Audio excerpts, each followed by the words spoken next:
কি খেলা দেখালো টিম ইন্ডিয়া! টি-টোয়েন্টিতে কিভাবে যে কামব্যাক করতে হয় সেটা বুঝিয়ে দিল অস্ট্রেলিয়াকে।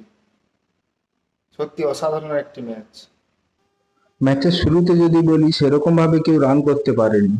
অভিষেক শর্মা 21 বলে 28, শুভমান গিল 39 বলে 46, শিবম দুবে 18 বলে 22, সূর্যকুমার যাদব 10 বলে 20, মানে এক কথা যাকে বলে সেরকম কেউ রান করতে পারেনি। টোটাল 168 রান করেছিল 8 উইকেটে।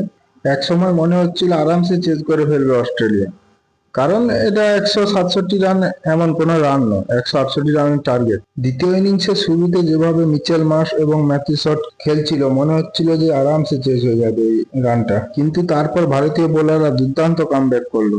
আশদীপ সিং 3 ওভার করে 22 রানে 1 উইকেট নিয়েছে, জাসপ্রীত বুমরা 1 উইকেট, বরুণ চক্রবর্তী 1 উইকেট, অক্ষর প্যাটেল 2টো উইকেট পেয়েছে, শিবম দুবে 2টো উইকেট পেয়েছে। তারপর শেষে অসিন্দন সুন্দর 8 বলে 3 রান দিয়ে 3টে উইকেট পেয়েছে।